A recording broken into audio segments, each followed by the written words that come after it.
kusoo dhawaada daawadayaal muuqaal cusub safar gaaban oo nagu baxayno tuulada Haleya oo ku taala bariga magaalada Hargeysa. Waxaan sii maraynaa Kuwaitigii dhismayaasha ay Kuwait inoo dhistay agoomaha khayriga ahaa ayaynu maraynaa. Waxaynu safar gaaban ku tegaynaa tuuladaas Haleya oo ah tuulo aad u weyn oo ahaan jiray kantaroolkii hore ee magaalada Hargeysa ee hadda laga raray oo magaaladii ay u muuqato mid hadda Hargeysa si aad u fidayso gaadhay.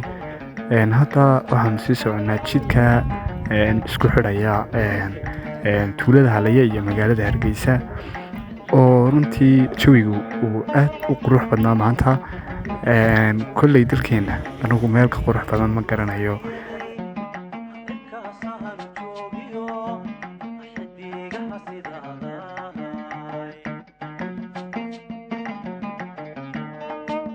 alxamdulilah hadda waxaan soo gaarnay tuuladii ay sheegay Haleya waa tuulo aad u camiran sida idinka muuqata oo dhammaan noloshii sida caadiga ahayd magaalooyinka ay ka jirto.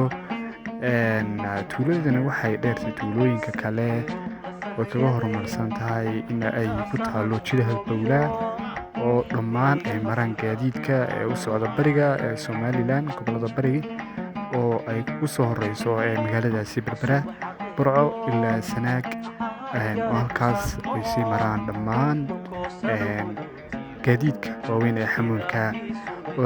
dad lagu qiyaasayo ilaa 10,000 oo qof ayaa ku nool tuuladan oo si aad ay marka u qurux badan oo ballaaran.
daawadayaal hadda imika gabalkii ayaa inoo dhacay koob shaaha ayaan ku tuuraynaa.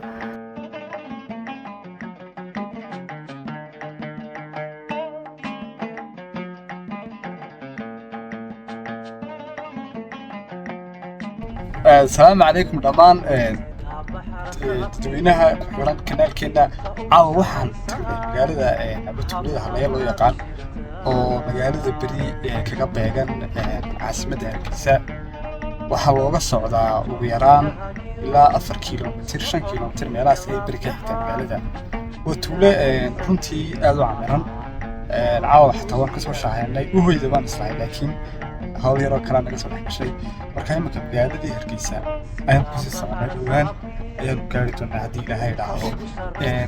intayna nagu cusub hambali horta waxaan gaadhay 1,000 subscribe ayaan gaadhay maanta.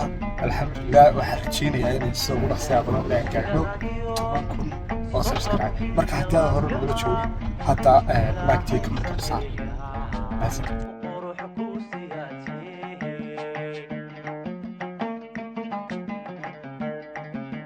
saafleyda hoofaha sambabada dhexdooda samsamay ku saqdo sahwinagu abuurtee. saafleyda hoofaha sambabada dhexdooda samsamay ku saqdo sahwinagu abuurtee. seexan waayo siday noqon allaha oge hadba waxaad ku sugan tahay soo dhib waraaqaha samsamee soo dhib waraaqaha kaa seexan waayo siday noqon allaha oge hadba waxaad ku sugan tahay soo dhib waraaqaha